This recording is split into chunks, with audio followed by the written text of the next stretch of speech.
All right, we're live. Hey, how cool is it? It's been a long time since I've been live. Um, well, it feels like a long time. I've been nonstop doing festivals, and it's been a joy. This last weekend, if you missed it, there was a really, really awesome one out with Ben and Denise at Renewed Homestead. So Hmm. didn't get a whole lot of footage there, but it was pretty cool to be there. But I got to say tonight, y'all, I am very excited. Uh-oh, I'm hearing myself in the background, bro. What's going on Oh here? no, that's classic radio, man. Turn your radio down, sir. Yeah. Sir, you're Yeah. live. Turn your radio down. And worse yet, it's me. I'm the one It's doing it. you're the radio guru, man. Man, how messed up is that? Um, hey y'all, it's so cool to be here tonight, especially with Brian. He's had a lot of developments. If you haven't checked him out, y'all, Flannel Farms is where it's at. His brother is David the Good. Man, it's been really cool to get to know both of these guys. And folks, you're going to know more about him tonight, and especially what he's had to recently overcome. Um, keep in mind, y'all, tomorrow, all this stuff here is going to be on the Permaculture Pimpcast. This Ooh. one, along with the interview I'm doing tomorrow with Aaron T. Scott. Now, I'm going to be doing more and more and more of these exclusively for the pod, or what everybody else calls a podcast, but it's going to be a pimpcast.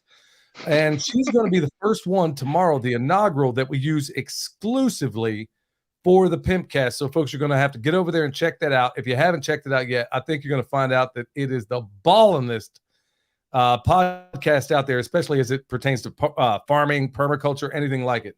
So, before we get going here, y'all, please hit the thumbs up. Tell everybody we're Hmm. live. Tell everybody you know, because I guarantee it, this will be uplifting. For I don't even know what Brian's going to talk about, but I That know makes that two of us. yeah, we never do when we do these things. I know for a fact that he's always it's always edifying, it's always uplifting, and it's always you walk away from a conversation with him and with his brother and with a mutual friend that we have, Sean the Modern Yeoman, Yeah, um, love Sean. and a number of other peoples that we that I talk to. That you're always going to feel like you're going to feel like you're walking away better, especially in these times. And I can't think of anybody better to have on right now at this time in the United States of Amnesia. But before we get into it, I want to give a shout out to everybody who decided to check us out tonight. Oh, yeah, my man. Hey, just like Hacks for the Homesteaders, my friend Darren and Patty over there. Hey, if you would, when you check in, y'all, give a shout out to where you're from, and also go to freesteading.com so you can find out all the different things that are going on in your neck of the woods, all those good things going on. RN, thank you very much. Hacks for the Homesteader, Thunderstick, my man Thunderstick over there. Vicky, always a pleasure. Humble Servant, Joel, Sharon, 10 millimeter Mrs. Hacks. Yeah, like that. Joel, Shelly, Dexter. Okay, Cheryl, I can keep on going. Mr. B, all the way down. And look at that. Flannel Farms is even in the house. How about that? Woohoo!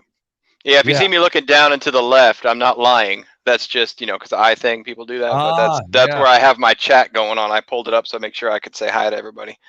Well, folks, like I said, hit that thumbs up. I guess I need to do it myself, but yeah, hit that thumbs up. Tell everybody we're here. I think you're going to be glad you checked it out. Brian, how have you been, buddy? Well, we could do an episode on homesteading and heart surgery as the world turns. Yeah, surprisingly enough, back in June, I got diagnosed with a leaky mitral valve, and September 20th, I had heart surgery. Thankfully, they didn't have to gut me from stem to stern. They were able to do all their little arthroscopic magic surgery. So I am doing my best to get back into the swing of things, get back to full speed. I've been on light duty. Homesteading, when you're not supposed to pick up anything more than 10 pounds, is kind of tricky. There is that. But Plus, you get your day job. yeah. I'm a firefighter paramedic by day and homesteader also by day, and typically tired by night. But we also have a small stump grinding business, the YouTube channel, which I've been neglecting terribly. And yeah, we're steady about it. We moved out here about a year ago, trying to provide kind of food security is the bent of our thing. But I'll give you guys a sneak peek about the ending, whatever that might be. You can prepare all you want for all the different, disasters and catastrophes and supply chain shortages and everything else. And next thing you know, you could be flat on your back with heart surgery or any type of debilitating illness, and all your plans and those kind of things go right out the window. So as we do our best to live sober lives in these crazy times, don't get too caught up without forgetting the big picture of things. So we can get so obsessed with how many cans we have on the shelf, we forget what matters kind of day to day. So also, our Flannel family forum always starts with tea. So I'm having a maple apple cider tea this evening. So for those of you Ah, who have come to bring your tea with me, make sure you have your tea going. right, man. What is it with all my friends as of late, man? There's another one right here in the chat right now. I had some heart surgeries, had a heart surgery. Also, I can imagine that the recovery time is not. I mean, it's not like you got a finger that's out of whack. I mean, how long? I mean, for those that don't know, first of all, you got to check out everything he's doing at Flannel Farms. I mean, the repurposing, all the other things you're doing. And we'll also get into a conversation here in a little while with a little overlap that we both have when it comes to Yep. farm work, things that we love most or things we like little. But man, that's got to really throw you for a loop there, man. I mean, Yep. what's the It's recovery look Hacks like? Hacks for the Homesteader is the one that also had heart problems here. Yeah, So I didn't want to out him there, but I oh, mean, he Darren. mentioned it. So Yeah. Oh, yeah. No, he's there. I saw that he mentioned that. But, I mean, honestly, Darren, good friend of mine from way back. yeah. Um, he was on the sidelines for a little while too. But what does it look like for you? I mean, what kind of So recovery are you talking about? yeah, I was actually in the hospital for 3 days and 2 nights and back home. And that was not through any rushing on my part. I'm a relatively fit individual. Always had good blood pressure, and I take my job seriously with the fire department. So we do our best to make sure that we're in the shape the public needs. So 5'9", 180 pounds, and was running and lifting weights and doing all those things, and kind of came out of nowhere. And I have not taken any recent medical, whatever you want to call them, procedures, shall we say, in the past couple of years that have become really popular. Oh I yeah. wasn't one of those that took that. So, yep.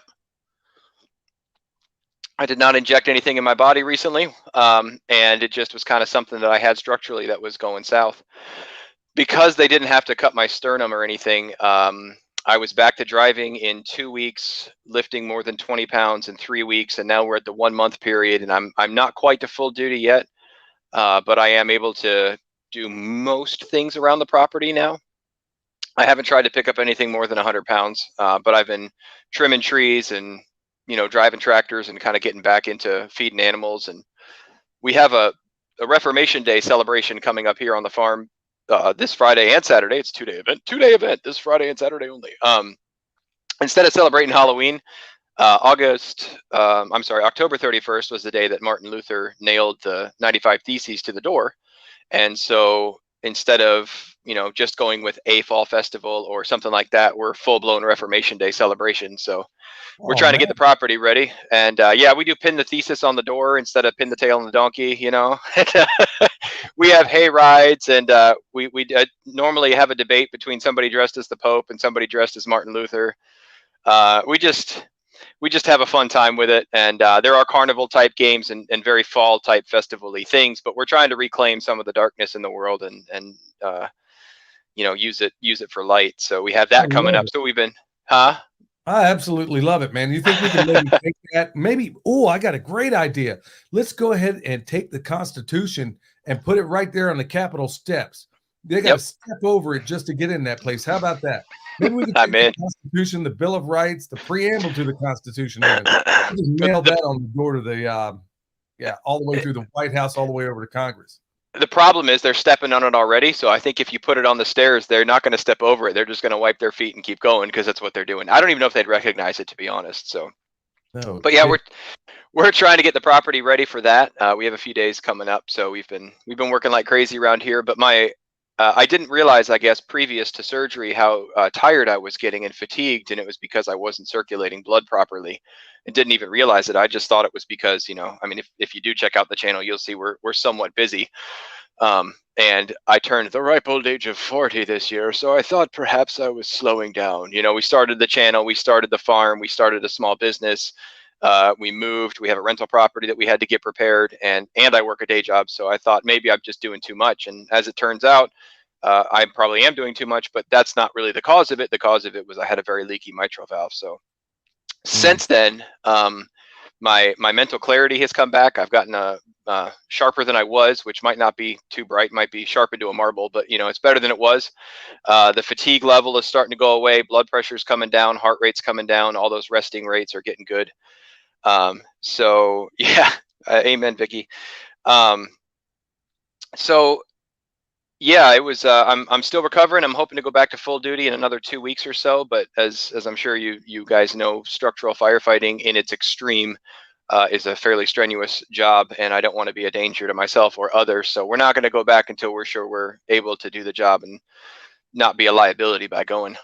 Well, I think all of us, there's a number of people, honestly, if you're listening to this podcast or this broadcast, even, there's a number of us out there that are preparing for any number of things. Not one thing in particular, but I think you're pointing out the one thing I think so many of us overlook, that it didn't have, in your case, this calamity didn't come in the form of a EMP. It didn't come in the form of maybe a job loss. It didn't come in the form of some pestilence that may have unfolded. It didn't come in the form of any of that stuff. I mean, it just goes to show you that in terms of preparedness, which more and more my channel has become more, we're focusing more and more and more upon that, because preparedness does, in fact, I think, overlay with permaculture. I think I can make a pretty Absolutely. case for that.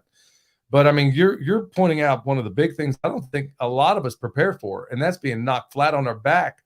Whether, I don't care how big or strong you are, all it takes is a bug to take you down. And in your case, something that could be way more consequential.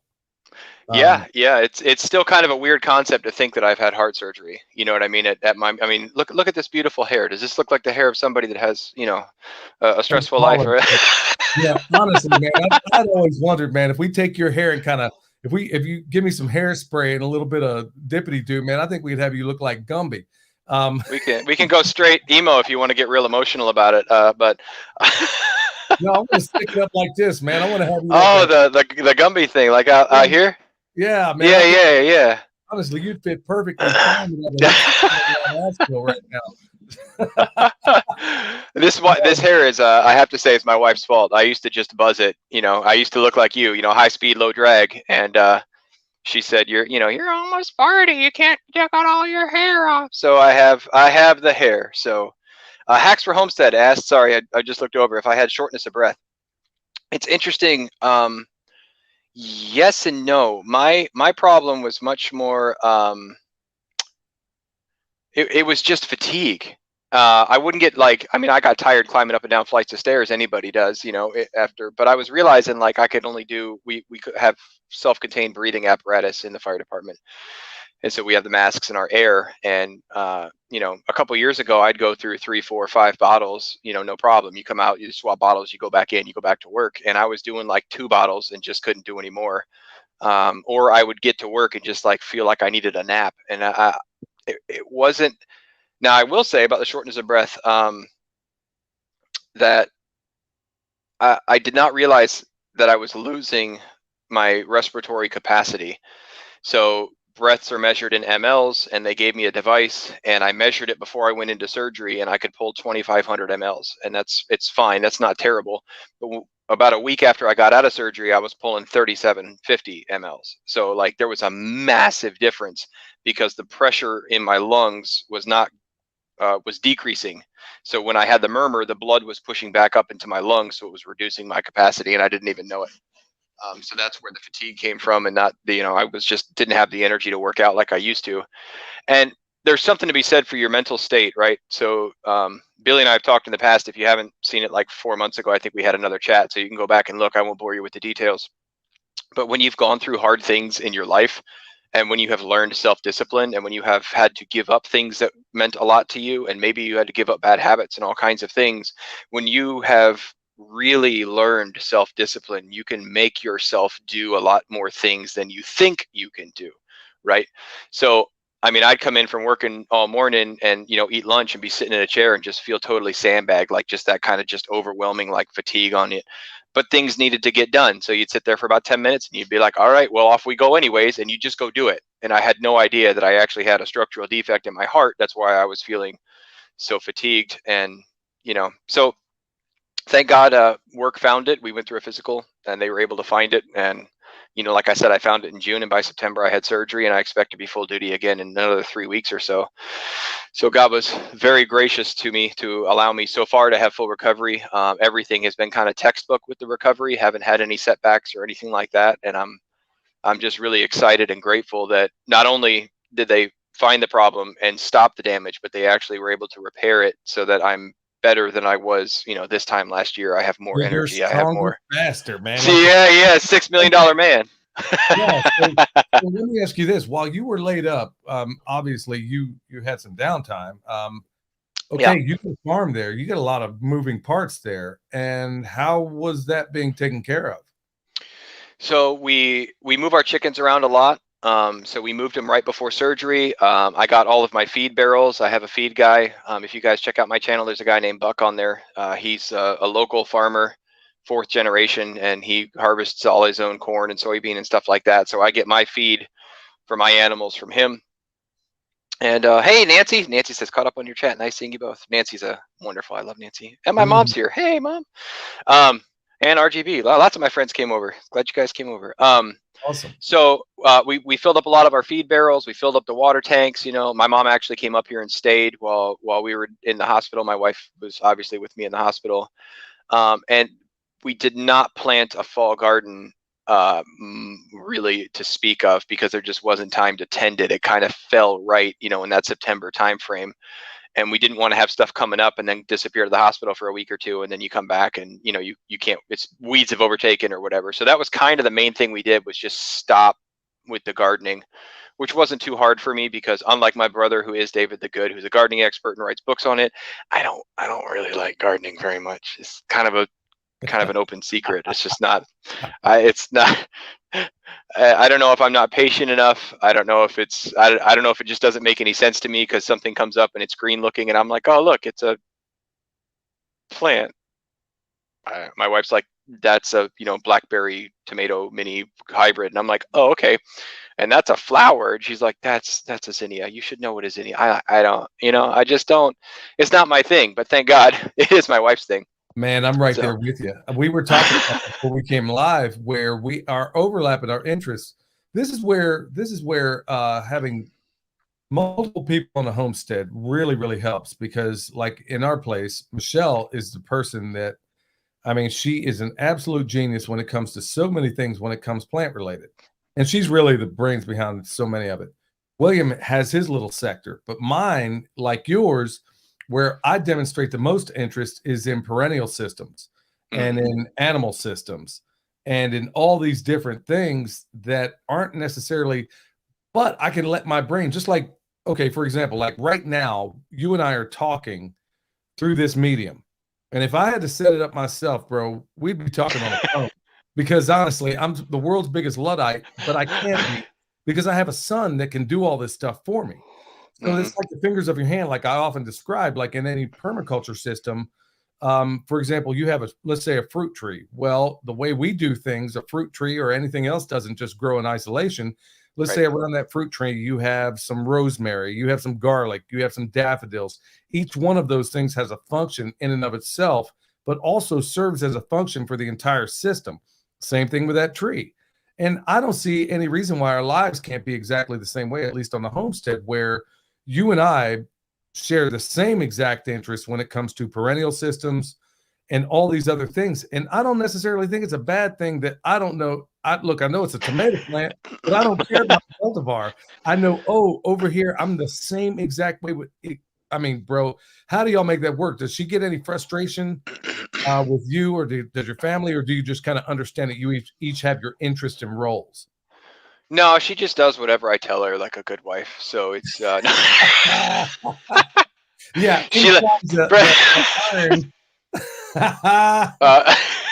She lets me talk big in public. I'm allowed to. There's certain lines I'm allowed to play with. No, we've always enjoyed each other's strengths, and put up with each other's weaknesses. You know, I mean, I think that's the making of any teams, is to let somebody operate where they're good at it. And it really, we haven't clashed, and there's things we like together. You know, like we both enjoy having animals on the farm.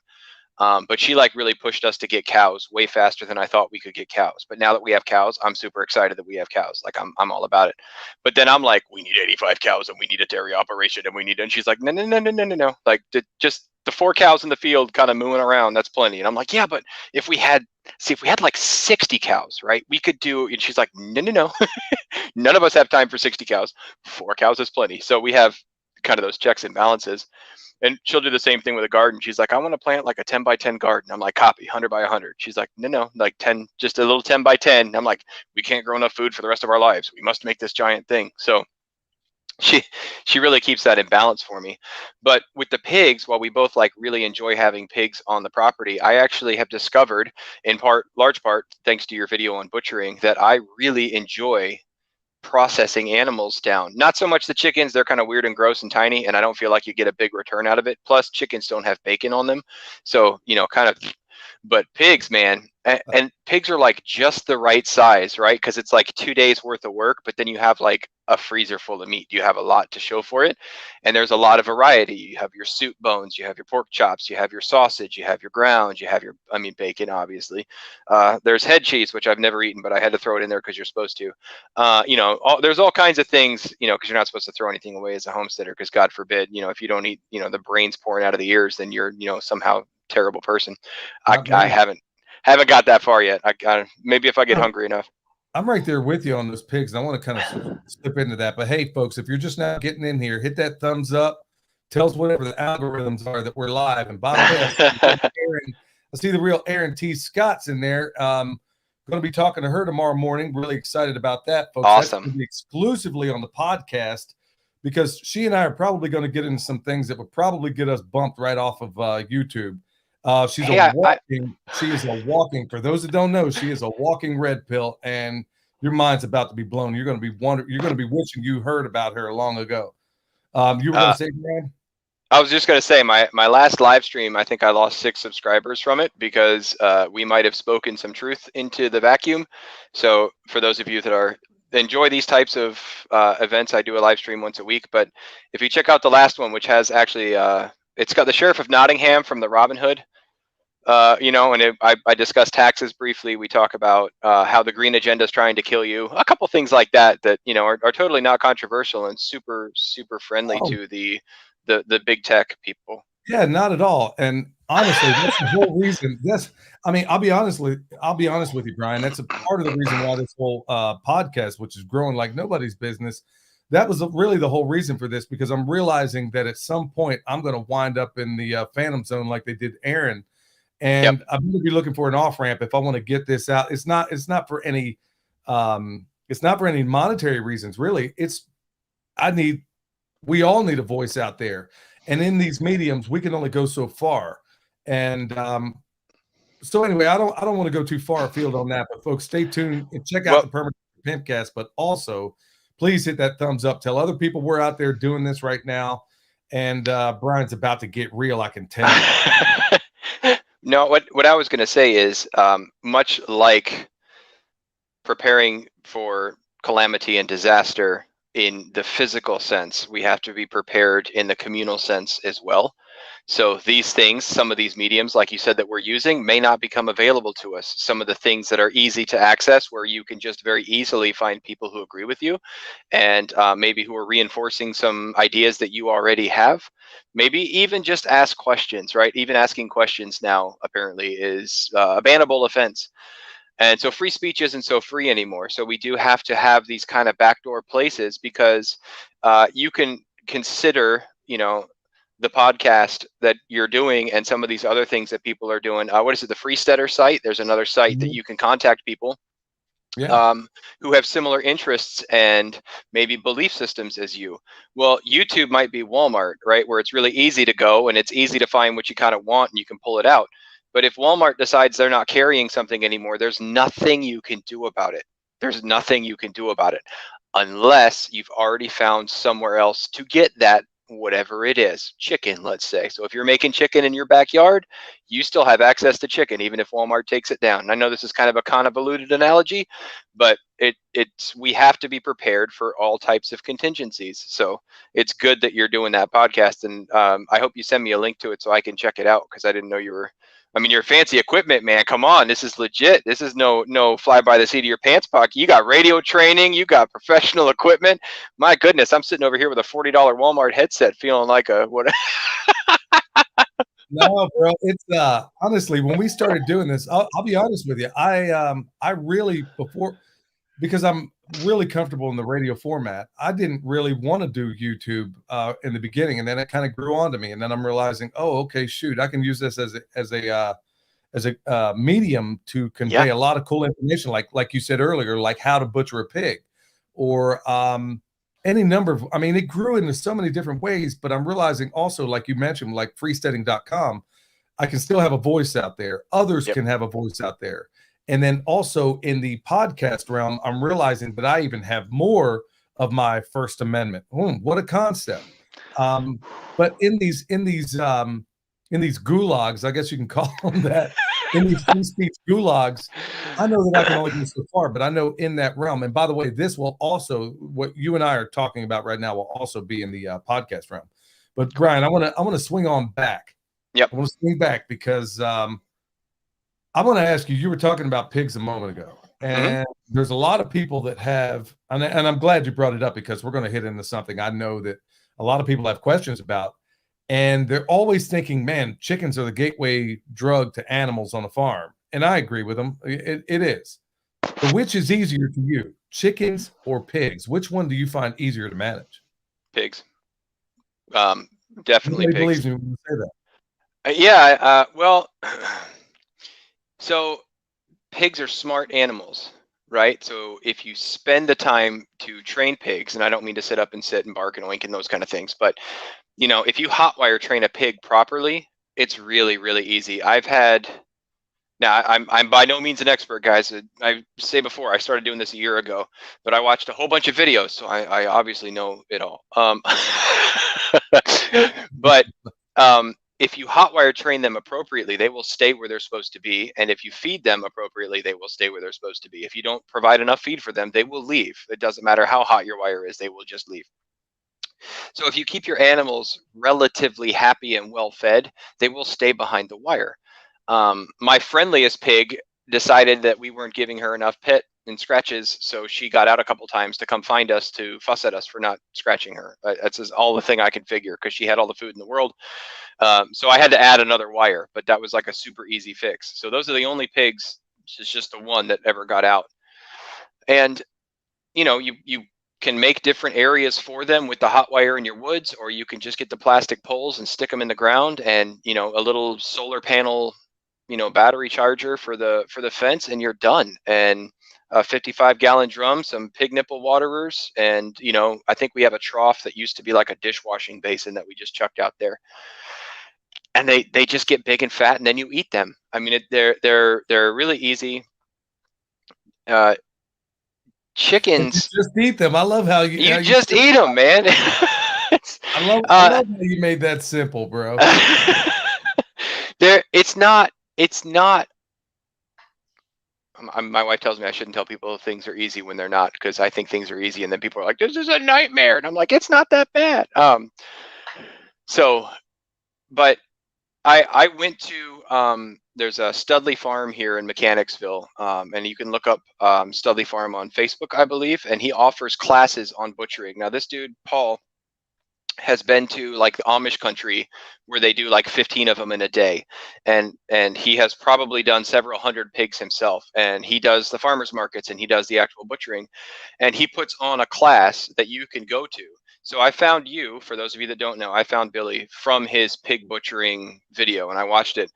And this was the one before Sean and the and Justro and those guys. This was the old one from at least 2 years ago, which is forever nowadays in digital terms. And so I saw how he broke it all down. I thought that was really cool, so I bought a book, and then I wanted to, mostly out of respect for the pigs, to really put my hands on somebody doing it, to really be a part of it. So Paul had a fee. He took like 12 people in, and he went through the whole 2-day process, and he did it. There's like 85 ways you can butcher a pig. There's 85 ways to skin a pig.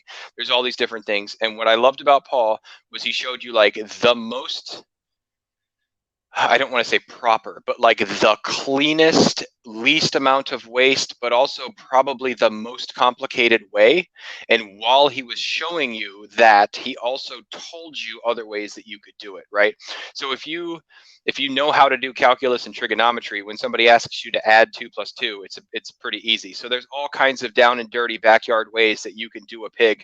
And I loved Justro's banana peeling. If you haven't watched somebody peel a pig like a banana, that blew my mind. So if you don't have the time, or if you don't have the ability to scald and scrape a pig, if you don't have the ability to have this perfect rack system with the pulleys and do all this stuff, you can like boom, skins off and get working. If you have to butcher one in June, for example, I could see why that would be a great thing, because the quicker you can get that thing gutted and processed and done, you want it done. So, but so I, and there's nothing to do it but to do it. So after I went to Paul's and after I watched several videos, I just came back home and we started taking apart a pig. And I did all 5 of mine. And actually, after I did the first one, I had friends come over and we all did it together. And I think I threw up a video of that where the whole families came together and we all processed like we used to in the old days. And that's kind of a big push for our property and our little community. Isn't just that, hey, I'm doing all these things for myself and my family, which I am. Obviously, we do these things so that our kids and families eat healthy, right? There's nothing more healthy than the food you raise yourself, the food that you're supposed to be eating, the food that's growing in your zone, the food that you've made, that you've watched, that you've taken care of, that what has happened to it. And but it's also about community. It's about teaching those resources to other people. It's about helping people maybe discover something they didn't know they could do before.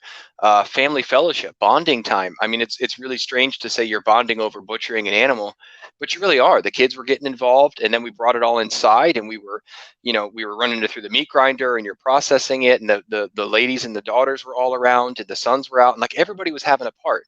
And the killing and dispatching was only the people that really wanted to be involved were involved in that, but everybody else kind of came. And one of the pushes for our channel, and one of the reasons we kind of exist is well, it's like 75-fold. But first of all, there's plenty of fear porn out there, and we're not into that. I'm just not into it. I don't think it's good. I don't think it's helpful. I don't think we're called to live in a spirit of fear.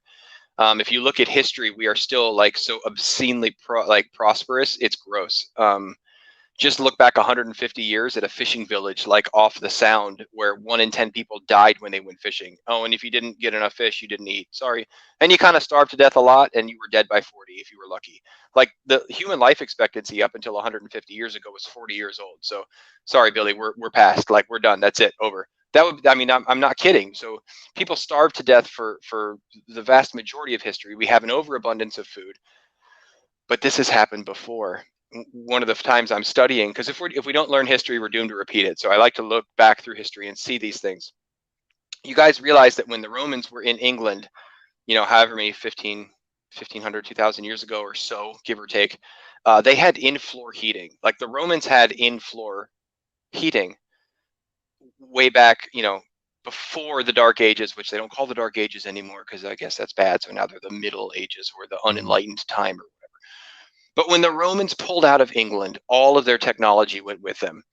And the Britons and all the different people that lived there lived in those houses for a while. And then they kind of tore the bricks off and the walls down because they needed them to build whatever. And then within 50 years or so, everybody's back to living in thatched roofs and, mud huts for like 800 years.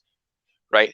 So we are currently, I think, kind of in the Roman pullback time. And I know everybody talks about, in America and Rome and the fall of the Roman Empire and all. I'm not making any of those parallels. I'm just making the parallel that we have had times in our history where technology has advanced and then retreated. Right. It can happen again, and it can happen in any kind of way. So learning the old ways, having 3 months worth of food, being prepared that if you have heart surgery, that you have a community around you. I can't tell you how many, I probably had 80 people, including people from my channel, reach out and say, if you need anything, if you need somebody to come watch the animals, if you need someone to plant your crop, I had people offer to come plant a fall garden for me, and of course, you don't know what's going to happen. So we thanked everyone. And some people did come and do things and help. People brought meals. That is the Depression era mindset that we're trying to create. Is not that we're scared of it. We know it's happened before. We know it can be anything from heart surgery to the power going out to a storm to, I don't know, nuclear winter because we're provoking a war in Eastern Europe for some reason. It could be any one of those things, but that doesn't stop you from doing the right thing today. That doesn't stop you from raising your family well. That doesn't stop you from following the Lord today. There's plenty of evil in tomorrow. One of my favorite verses is Matthew 6, I think it's 38. I always get the thing wrong, but it says, don't worry about the evil in tomorrow. Sufficient is the evil in today. So we have today. I mean, we have right now. This is the moment that we've been promised. We haven't been promised tomorrow. We haven't been promised for whatever reason. And all the stored food in the world and all of the, guns buried in the backyard and all of the generators and solar panels and clear drinking straws that will, filter water for 1,000 years. It won't matter. It won't matter. So why do we do it? Because we should be as unattached to those types of things as we can be, and providing healthy food for our families as best we can. And that's why we do it. So, and we do it to be a resource to others, because as you know, and we've had this conversation before, people are not prepared. People are not preparing. People aren't thinking, hey, I might not have refrigeration. I should probably know how to smoke something or salt something or dry something or freeze dry something or whatever your favorite medium for making something last longer is. We're losing these skills. I didn't have these skills. We've got stacks of books where we're trying to read back and find out, how did people survive? Because it's only been electric for 130 years that we've had, and refrigeration wasn't popular really across to the past maybe 100 years in the West, and even still some places around the world, the refrigeration isn't a thing, and people live just fine.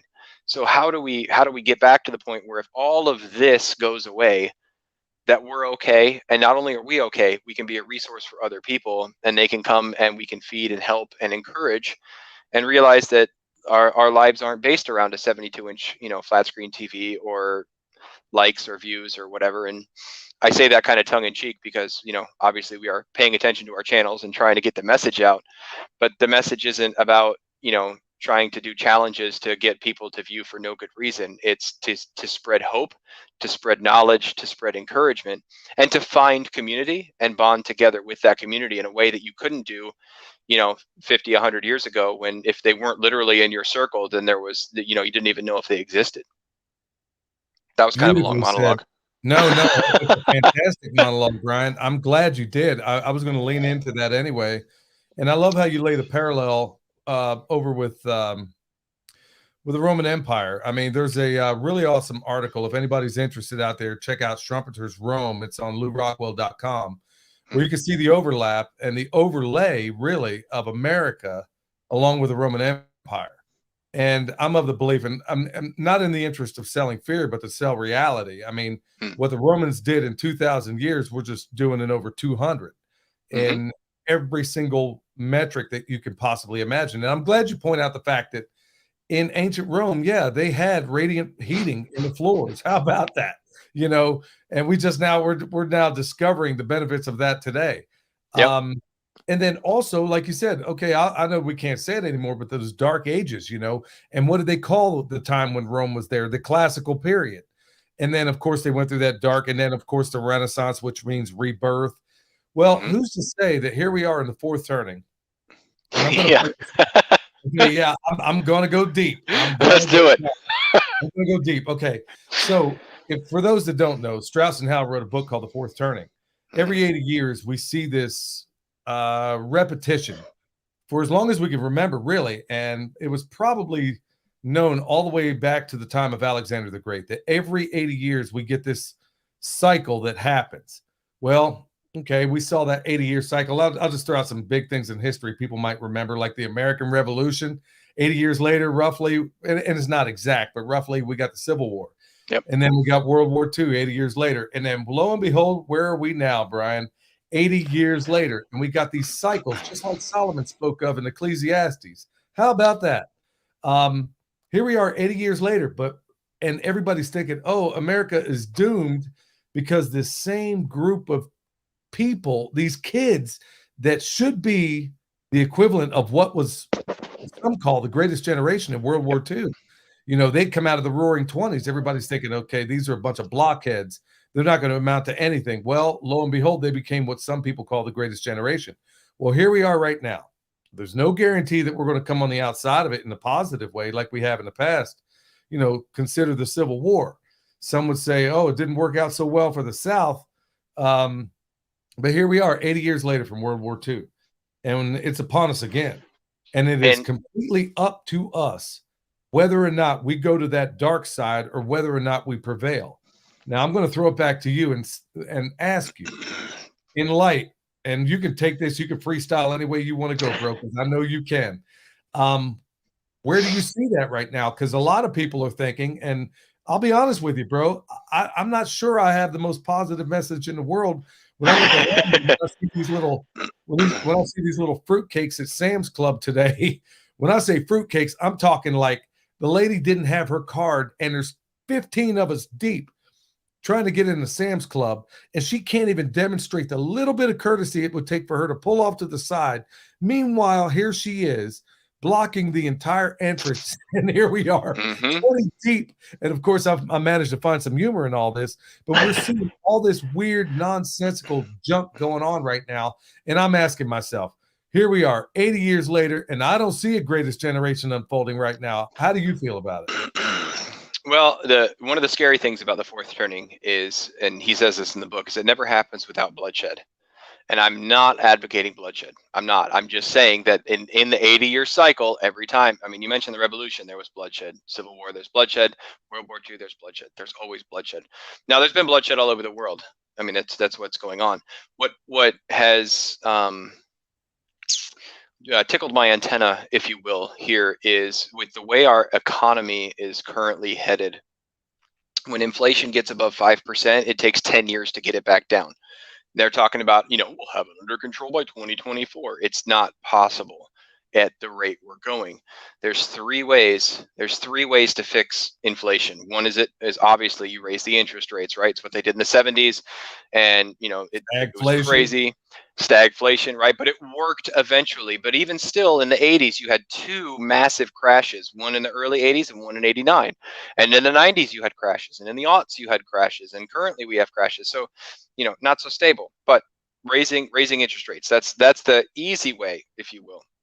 The second way that you get out of an economic mores is war. That's how we got out of the Great Depression, was World War II, because we had all the infrastructure and had been building things. The rest of the world bought all of our stuff. Russia actually won World War II with their blood, but they used our equipment. So we got the entire world to pour their money into us, which gave us the 50s, which was a great time, booming, building, everything like that. The other way is the way the Weimar Republic did it, and the way Hitler did it, where you take the Deutschmark and you change it into the Reichsmark. You just remake your currency, and you say, we promise we're not going to make too many of them this time, and you convert them. So any one of those three are going to be very, very difficult for us as a nation to survive in the current state that we're in. And unlike, we are more connected before with the International Monetary Fund and all these things. The whole world is out of money. We've spent money we don't have, and then they've created money that doesn't exist. So inflation sucks money out of your and my pocket, and when they raise interest rates, right, that sucks money out of our pockets. It's always at the consumer level. That's where the money gets sucked out of. So the thing that gives me some hope for the generation, if you will, I'm what's known as a grandpa millennial. I'm one of the oldest millennials, and apparently the millennials are split even still as between those that remember no computers and those that don't remember no computers. So 81 to 86 are the grandpa millennials, and 86 to 96 are the other, I don't know what the grandchildren millennials. I have met a lot of millennials that just aren't interested in the nonsense, that aren't interested in all of the rubbish, that are educating themselves, right? That are very skeptical, that don't buy what's been handed to them, and are kind of disengaging. And they used to talk about the silent majority, and I think kind of happening. And I think Trump kind of tapped into that, love him or hate him, He was the drunk guy at the end of the bar going, we need to fix this country, get rid of this, and everybody went, yeah, and then he got elected. Everybody went, what? But no, people on the other side of Trump can't wrap their mind around the fact that so many millions and millions and millions of people voted for him. Well, that's because millions and millions and millions of people know deeply something is flawed with what we're doing. There's something fundamentally wrong. And I think it's a very small portion of the country that has somehow hijacked control. And I hate to say it, but we're off the cliff already. We just haven't hit the ground. Okay, we're way past going toward the cliff and all that stuff. The bridge is out. Okay, but the first few seconds of free fall is kind of fun. You get that little like woo feeling, and your stomach goes up and a little adrenaline high. It's the sudden stop at the end that's really rough. So we need to be prepared for that sudden stop at the end because it's going to happen. It's coming. So that's why in many ways we need to prepare. We need to educate ourselves. We need to find other people. We need to get out of debt so that we're not in their system. We need to provide as many things for ourselves or as we can locally. I will admit, I used to make fun of the hippy dippy woo woo, shop local, save farms. I was like, whatever, this giant farm can make me 85 pigs in 3 minutes. Why would I bother? And then you watch any video about how they treat the pigs and you're like, this isn't good. And it's not good for us. It's not good for the animals. It's not good for anything.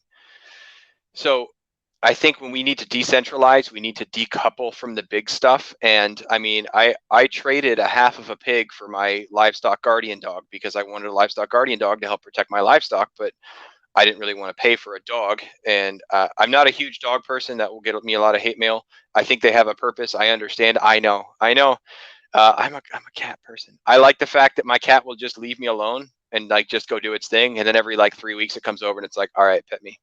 That's enough. That's enough. Sweet. And I'm like, cool, have a good life. And my dog's like, I want to see you, I want to see you, I want to see you, I want to see you, I want to see you, I want to see you, and I just get tired. But they have a very useful purpose on the homestead, right?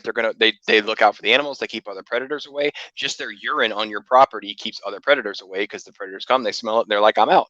So it has a useful purpose. She's also really cute. Her name is Esther, and I do love her very much. But I traded a half of a pig for my dog because I have pig, and this person is totally into the homesteading idea. They get it. They have kids. They can't quite do the pig thing, but they got chickens, ducks, turkeys and stuff. So we swapped. There was no currency involved. There was no whatever. And we both think we're getting a super good deal. And that's kind of the thing I think we need to switch from. Unfortunately, we still live in a society that requires money. So we have to figure out a way to still exist and make those things happen. But we are currently trying to find as many ways to make our farm pay as we can, as many different little ventures, as many different little, there's really no one way to do one thing in the way our society is set up. You have to have kind of a whole bunch of little value added type things. Jill Salatin is really good about value added to your product. So we have kind of big plans, big thoughts for what we'd like to see done here. But the point of all of it is to get to know your neighbors. We need to know who our neighbors are. We need to be friends with our neighbors. We need to be good neighbors. We need to be good neighbors, and we need to love our neighbors as ourselves. And I don't care if you're in an apartment or on 1,000 acres. You should have a good reputation with your neighbors, and your neighbors should know you're somebody that can be counted on. And I think if we kind of branched out a little bit and did those types of things, that a lot of the social ills that we see, we would realize we're not the only one in the room.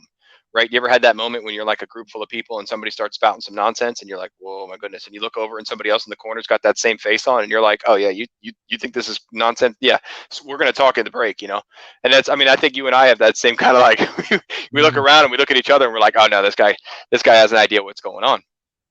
So I think there's more of those people around us than we even realize, but we've all been kind of hushed because the First Amendment doesn't really exist anymore.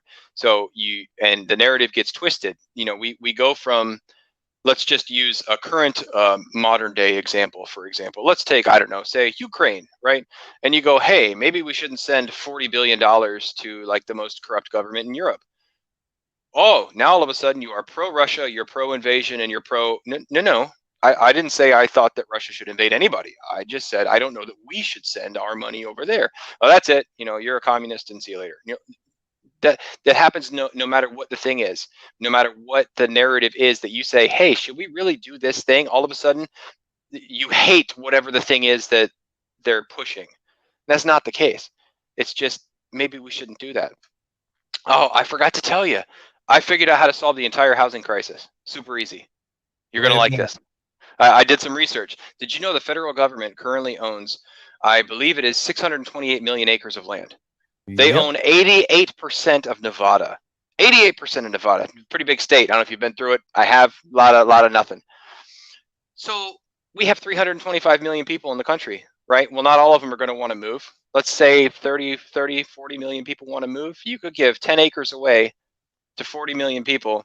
You could also spend about $100,000 on their house, and that's less than the defense budget, right? So let's say the federal government just pays for $100,000. Here's your well, here's your your little 10 by 10 structure, and if you can't sell it for 5 years, have a good time.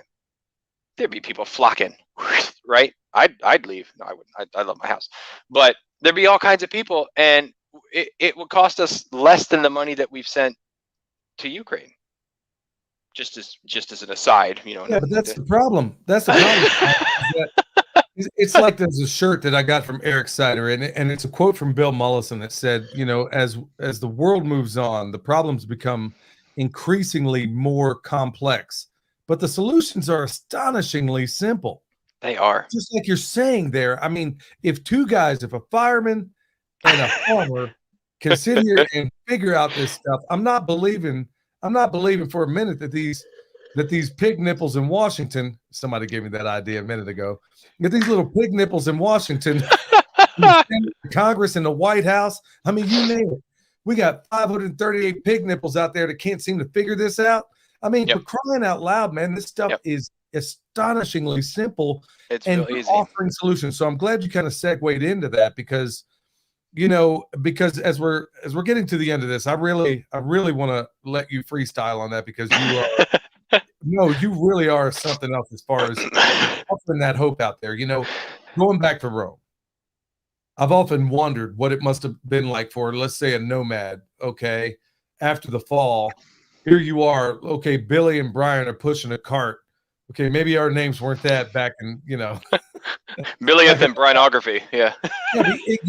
As they were looking around at the Colosseum, at the aqueducts, all these other things, as you and I are pushing carts through ancient Rome, and to them it must have looked as if aliens came and dropped these things there. 100 years removed, let's say, maybe 200 years removed, during that period of time that we're not allowed to talk about, called the Dark Ages. Yeah. As we're hooted and pelted as we roll through Rome with our carts, they honestly must have thought that there were aliens that put those things there, because even today they're beyond imagining that an ancient society could do that thing, or even the pyramids or whatever. But the point I'm making is that they were at least survivors of what went down. Yes. And in order to be survivors, as you and I are pushing carts through ancient Rome, let's say, we clearly survived 100 years later. Our parents did something right. And in every single case, even if we look at Gibbon, Fall and Decline of the Roman Empire, for those that don't know, as they were kicking, as the Visigoths were trying to kick in the doors of Rome, well, what people don't realize and what nobody ever talks about is that the aristocracy got on the first thing smoking over to Constantinople because they knew the whole thing was coming down. They knew that they hadn't paid the Visigoths. And now they're kicking in Rome. They're kicking in the doors and they're saying, oh, little piggy, let me in. Well, one of the few times, some place has been laid siege to and they finally get in there and then don't take anything. They're like, nah, we're going to go back to the way we came. These guys are hard up. They're yelling down from the Colosseum steps, how much for that meat? Meaning meaning the gladiator that just got dead right there on that Colosseum floor. But all those people somehow, some way, years later, managed to survive, and they did it through a thing that we call preparedness. Yep. So, and they did it, obviously. I mean, they gave rise to a lot of bad things that came after that in the Dark Ages. Sorry, folks, I don't mean to go down the history trail. But we need to. If we don't, I mean, we repeat it every 80 years, right? That's the cycle. One of the cycles. There's a book called "Live Not by Lies," and one of the things I like to parallel, if you will, the two guys pushing the cart, is the Iron Curtain, right? The Iron Curtain fell across Europe, and all of a sudden, sorry, I just kicked my camera. Is there were lots of people that were killed in Soviet gulags. There were lots of people that were killed for whatever, but not everybody died, right? People lived, and the curtain fell. It took 50 or 60 years. But there's a book called Live Not by Lies, how there were some priests who saw it coming, knew it was going to get shut down, and made kind of like sleeper cells. They made these little cells where they did not give up their religion, they did not give up their faith, and they taught people kind of the things that were not allowed to be taught anymore. And it took them a very long time. And finally, after so many years, they just stopped allowing the lies to be said, right? And I think that's one of the things that we need to be prepared to do. Um, but I think it's a fairly easy fix for our entire society, and it doesn't have to do with the government giving us land, because I'm actually opposed to that fundamentally, because I don't think the government should own it in the first place. But that's a whole different Touche. kettle of fish. I don't really think the answers come from the top. I think the answers come from the bottom. The answers come from you and me, and the answers aren't going to come in the red wave that's going to come in November or any of those things, because that's still putting your hope that some man somewhere in some office is going to make your life easier. That's just not going to happen. What is going to happen is people are going to start rejecting what society sells them, and we're going to start living our faith out loud, and we're going to start having babies, and we're going to start raising them in our own homes instead of sending them off to government indoctrination centers.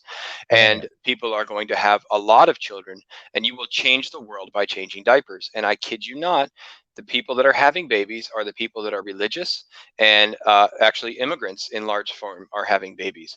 But the elites, if you will, are not having children. They don't believe in children. They're a culture of death, and they want people to die in large numbers because it consolidates their power base. And what's going to happen is, in some ways, we're going to breed them out. But we are going to raise our children in the fear and admonition of the Lord, and in the fact that we don't owe our allegiance to a man or to a government. We owe our allegiance to God, and He is the ultimate source of our freedoms and our rights. And the right that we have is to be a slave to Him and to His rules. And once that fundamental shift happens, once we have enough kids and we stop sending them off to indoctrination centers and we raise them in our homes, we're going to turn around and realize that the people that are running for office aren't the sleazy scumbags anymore. It's people that have been educated at home to realize that I should love my neighbor as myself. And taking your resources at gunpoint and giving them to somebody else who didn't work for them is not a biblical or Christian philosophy. The church should be the source of charity. The people should be sources of charity. If they weren't taking our resources through inflation and interest rates, we would have more resources to be able to help our neighbors, and we should help our neighbors. One of my favorite stories in the Bible is the guy that had the abundant harvest, right? And if you read scripture and you grow anything, like, you can see all throughout that there's farming everywhere in yes, the indeed. Bible, right? It was an agricultural society to begin with, but holy cow, the Lord sends the rain, the Lord doesn't send the rain. The crops are good, the crops are bad, like the threshing floor, it's all through there. So just think farming one day and pick up your Bible and tell me how long it takes before you hit something. But the dude had a great harvest, and he said, that's it, I'm tearing down my barns, I'm building bigger barns, and I'm going to live it up because I have made it, I've arrived. And in a sense, the dude was a perfect prepper, right? He'd been working his way up. He had the smaller buildings. He had food he could store for a long time. He was square. And God said, you fool, tonight your soul is required of you. So while we are focused on being prepared for all sorts of things, are we prepared to raise our children well? Are we preparing to raise them correctly? Are we prepared to put the morals in them that should be, and focus on their character? Or is the only thing we care about is that they grow up, get an education, and get a well-paying job that has insurance and some other things? Those are not bad goals, but they're not the best goals. There are better goals out there that we could have. So one of the things that we're working on with our kids here is the benefit of hard work on the farm, the benefit of raising your own food, the glory that it gives to God when you are grateful for the gifts that He gives you.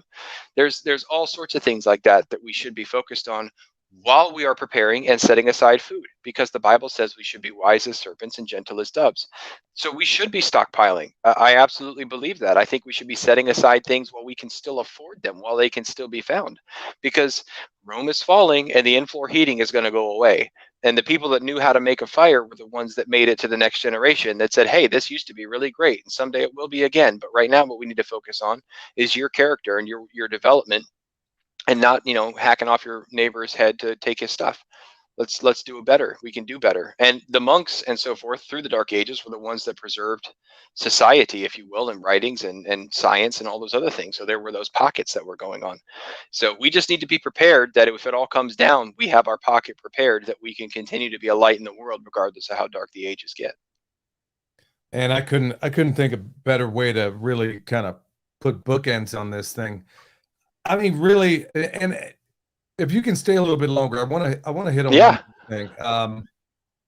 I'm having a great time. I'm just getting fired up. Let's go. I am too. I am too. But yeah, there are other things I did have. Well, I kind of have to do, but I have to say, I'm somebody working said on still it right waiting, now. still waiting for food forests for dummies. That's Yeah, what Oglos Few said. I'm sorry, man. I'm bad at food forests. My brother David the Good. If you go over to his channel, he's written books on food forests. He's the jam. yeah, I just David's plant good. some trees and throw stuff underneath it. But David's been fantastic, man. It was such a joy to be able to hang out with him, and also with his brother right here, man. These both of them together, man. I was telling William, man, how cool it would be to have both you guys in the same room, man. I know we'd oh, be that, laughing, but honestly, so there's so much awesome information that both of you guys drop. I really think YouTube really ought to be doing live streams more often, man. It would be so awesome and edifying for everybody. But in your case, now I don't want to leave anybody without solutions, and I think you hit the most fundamental, most important one at the end of the day. If your soul isn't prepared, then what is all this worth anyway? right. It's worthless, if you ask me. Yep. But going back to going back to the tangible things. Mm-hmm.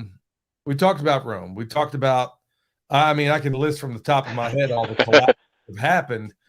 And honestly, in America too, you know, we tend to forget that during the Great Depression, 8 to 10 million people still starved to death. Nobody ever talks about those statistics. People And were like you said, selling their children in Chicago, like in right, major cities. They were offering to sell their children because they couldn't feed them. Yeah, that's right. in living memory. Yes, yes, exactly. And we tend to forget about that history. So going back to the times where we're in right now, we know spiritually you better have that on lock because nothing else Mm-hmm. matters. In addition to that, let's kind of twist in because I don't want to leave anybody not knowing the full extent of what they need in these times to come. So I'm going to hit you up about that. In addition to having your soul prepared, what is the preparedness? What should somebody just emerging from Plato's cave Mm-hmm. or the Matrix, if you will, pick whatever one. What would you recommend for them? Because you're one of those people on the other side of it. You've been at it a while. You know other people that have been at it a while. I've been at it a while, but they hear me talk all the time. So if you want to know more about what I think about this, check out the Permaculture Pimpcast. But right now, while we have my man Brian at Flannel Farms, I want to hear what you think people should do as they're emerging from this because I get a lot of these emails, bro. Yeah. It's step one is don't panic, and I know that comes from a Douglas Adams book, you know, Life, the Universe, and Everything. Don't panic. When COVID hit, I mean, I went out and bought like a gill net because I live near a river just in case, like so I could. And gill net fishing is illegal in Virginia, so I never used it in case anyone's watching. But I had one, you know, just in case. And you always wonder, you know, well, should I buy 5,000 rounds of ammunition? Should I, you know, start practicing my night vision tactics? Should I, you know, whatever? I must own X amount of, you know, ounces of gold and silver because that's what the economy is going to go to, and all these things. Have 3 months to 6 months worth of food, and find people around you that are like-minded, because a group of people can do a whole lot really quickly by hand, because that's where we might be. So I say there's kind of 3 levels of preparedness, right? There's the kind where you have like a decent paying job, you can pay your bills, and you have insurance. Like that's a good place to be. There's a lot of people that don't have that, so it's a very privileged place to be. And then that's like A. We'll say B is I can make food and grow things and have pigs and whatever, but I still need modern convenience, right? So that's B. I still need air conditioner. I still need a freezer. I still need power to run my dehydrator or whatever you have, you know. So that's the B level. Like you're pretty good. Maybe you got a generator and some stuff, solar panels, but that's still not C level. And C level is like, you know, off grid living with Doug and Stacy, kind of like even Danny and Wanda, right? They have like their cabin in the woods that with no electricity, like they practice with living with no power, no electricity. That's like sea level preparedness. Sea level preparedness is extremely difficult to do. It's nigh unto impossible to do by yourself. You almost have to have people around you, or you have to be like Danny and Wanda, or Doug and Stacy, who have decades of experience. Maybe they were raised with it. They have all those kind of things. What I'm trying to get to is B-level preparedness with an eye towards sea-level preparedness. So I have, freezers and I have those kind of things, but if power goes out, how long am I good for? So I have tried to make a 9-month plan for transitioning from I have regular electricity and power to I have no electricity and power. So I'm slowly gathering hand tools. I'm gathering books. I just got the Foxfire series from a friend of mine that gave me the whole series, which there's some great information in there. There's also some really sketchy stuff. So just be careful when you read it. Make sure you can, as a friend of mine say, when you eat the hay, spit out the sticks. Just be careful. But I am gathering books that teach me how to build shelters. I am teaching, I have books that teach me how to grow things and store them without electricity and without power. So that way, when Google disappears or Google decides that anybody who preps is somehow a terrorist, because that can happen, all they have to do is change an algorithm and all this information is gone. We say that we have all the information at the tips of our fingers, but we only have the information they let us see. So I mean, if anybody really wonders what's going on in Europe right now, it's really hard to know, because whose source do you trust? Whose source do you believe? So I'm getting books with old-timey information in it that tell you when to plant, how to plant, what is shelf stable, what is not, what can you store, how do you store it. So those types of things I would start gathering wherever you are. But I would have 3 months worth of food, if not 9 months worth of food, that you can have stored safely, dried, that might take water at best, to reheat or to prepare. Um, and and I would get out of debt. And I know that might sound ridiculous when we're talking about the fall of the Roman Empire and all this other stuff, but I lived through the '08 crash. I lived through the '01 crash. I've been an adult for both of those. Pre-COVID, I've watched a bunch of people lose a bunch of money. I've watched a bunch of people make a bunch of money. And I, okay, but I still have to eat. I still need to pay my bills. This lifestyle becomes a lot easier when you don't owe money. And I will tell you, in the interests of full disclosure, that we still have a mortgage on our farm, but I do own a rental property outright because my wife worked nearly full time for 4 years, and we bought and paid for and lived in a property that was broken, and we fixed it, and then we moved out. And now that is a source of income for us. So that is kind of my piggy bank over there, that if I had to, I could sell it, or if I had to, I could leave my farm and move back to that house, which is not a farm, it's in the city, and it would be rubbish. But um, you can't do anything when you are a slave to somebody that owns you, when you owe money to people. So if you have to eat beans and rice every day to get out of debt, do it. If you have to, and I get a lot of flack for this, if you have to quit drinking coffee to get out of debt, and I'm not even talking Starbucks, I'm talking about just whatever you can cut out to get yourself free. And once you get out of debt, then you can really start to invest in yourself. And I'll tell you, I didn't buy any of the property or the old tractors or any of those things with the intent to make or even save money. It's very difficult to raise your own food, whether it's animals or vegetables, cheaper than you can buy them in the grocery store. It's just very difficult. The economy of scale is a real thing. Well, because I bought my farm a year ago and inflation has been so ridiculous, I'm actually starting to see a return on my investment because food is getting so expensive. So my grocery bill hasn't changed much in the past year, because as my things have come online, the grocery bill has stayed the same. So I'm actually saving money with this investment. That's kind of crazy. But this lifestyle is not really one that is meant for saving or making money in that sense. But once you get out of debt, look for ways to make your own money that don't involve the government. And then I plant the biggest, bulkiest, shelf stabliest crop that is the easiest thing I can do, because you can plant these amazing gardens with all these wonderful things in it, but they can take a lot of work, and then you have to process it as it comes down. And if you can't just pick it and put it on your shelf, it's a lot to do if this isn't your full-time life. And a lot of people on YouTube, and more power to them, I hope to someday be one, do this lifestyle full time. And so when you do this lifestyle full time, it's really easier to show a whole bunch of different things and all those kind of things, I have a job. Like I work 56 hours a week on average with 24-hour shifts, and my wife is homeschooling our children. Like we have a lot of things going on. We don't just spend all day every day preparing and living and dreaming about food.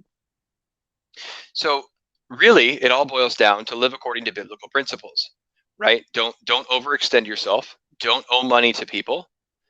Be prepared. The ant prepares. No one runs around and tells them what to do. They know that they should prepare and they should put things away while there's plenty, because some point there will be not plenty. And whether it's heart surgery or, a solar flare or whatever, there will be a time when there's not plenty. And that time might be 3 months, it might be 6 months, it might be 10 years, it might be 40 years from the Iron Curtain. I don't know.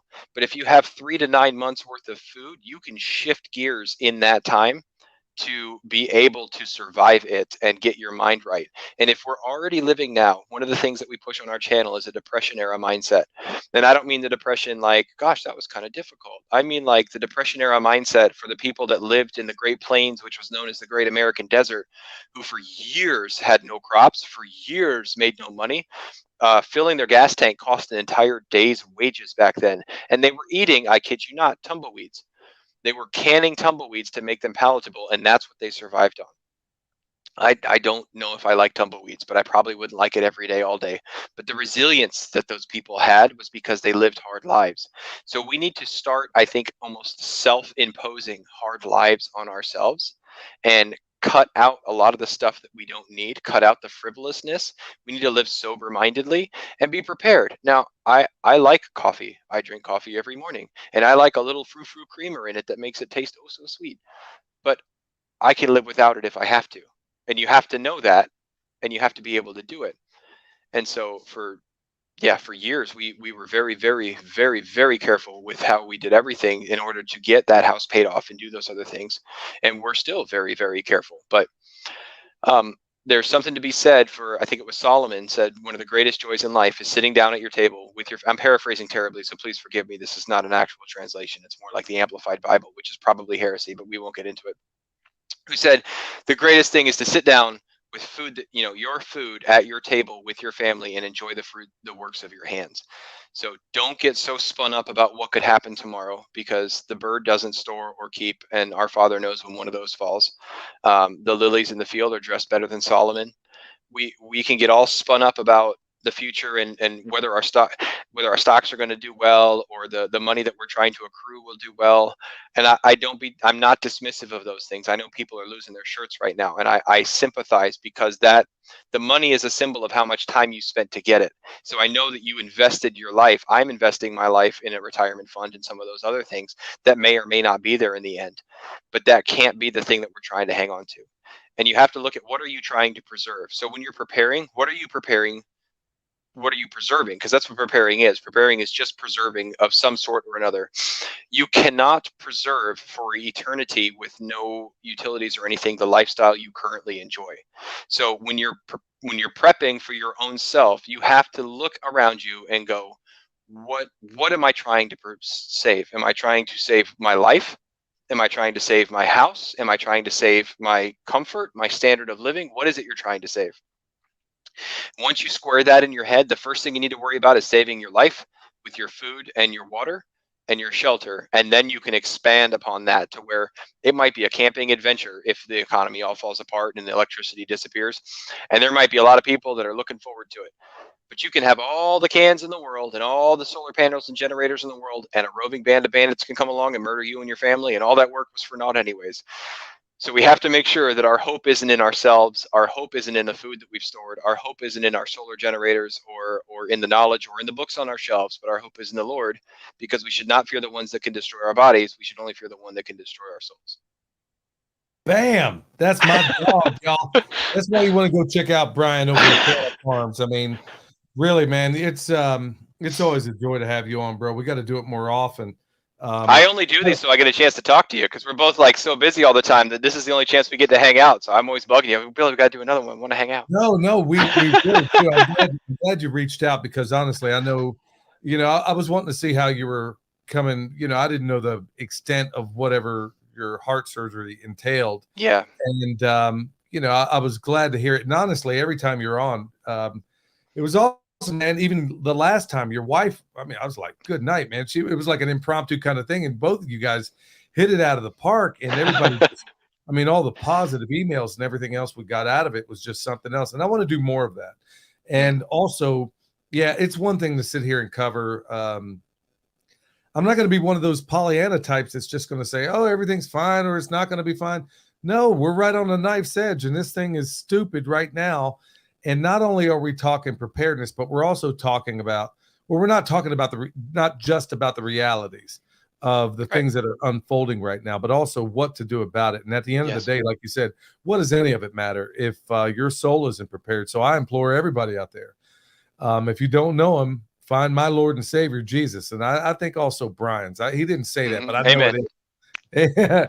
So, and I'm not going to make any bones about that. You know, if we were on here, I know there's going to be some people that tune out, especially in the permaculture realm, when they hear, you could hear any, you know, lewd, lascivious act out there, but that's okay. But the second I bring up the name of Jesus, then bam, you know, you got a problem with it.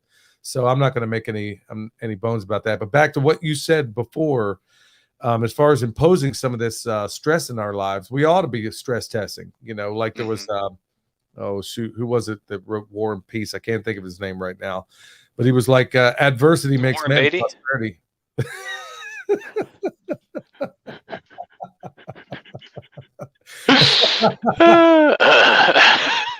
Yeah, I think it was Victor Hugo, but he said adversity makes men, prosperity makes monsters. I'm glad you brought that up because it jogged my memory. But Brian, how can everybody find you, man? Where's the best way to find you? And how are you in producing content lately? I've been slacking big time.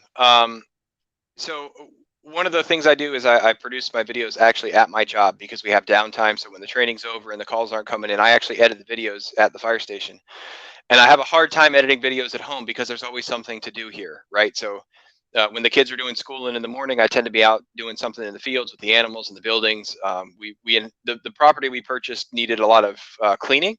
A lovely older couple kind of aged out here. The husband passed away, and he was a pack rat / handyman / jack of all trades. And the barn has just been a project. But so during the morning, the kids, all that's happening.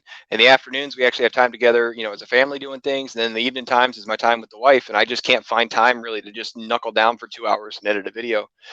So I don't think I've put one out in 2 or 3 weeks, except for my live streams. I've been popping a few of those and some shorts here and there. Fear not, though, we will get back to including your airways here shortly.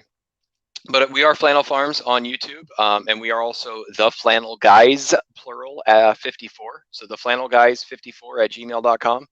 Why it's plural is a long story, and I'm not going to bore you with the details now.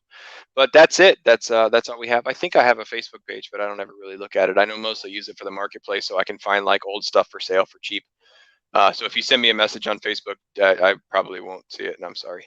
But yeah, that's where we're at, and we have a good little community over there. I think we're up to 47 or 4,800 subscribers, and we got a good group of 300 or 400 that are real hardcore about it, and it's a good time. I have been told that I'm the fastest responder to comments they've ever seen. So if you like to interact with the goofy guy behind the camera, I will respond to your comments very quickly. I probably have a problem with that, but I'm a social butterfly, so I pay attention to those kind of things. But that's where we're at, and that's what we're about. Man, it's been such a joy, Brian. Thank you so much, and thanks everybody for checking us out tonight. Remember, we're going to also play this on the Permaculture Pimpcast. If anybody wants to check it out, that's our podcast. PIMP stands for Permaculture is My Passion. For anybody that was wondering.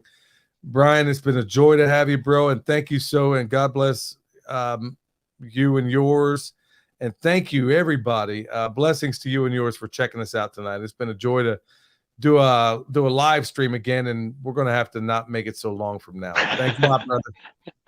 Thank you, sir. God bless you and keep you.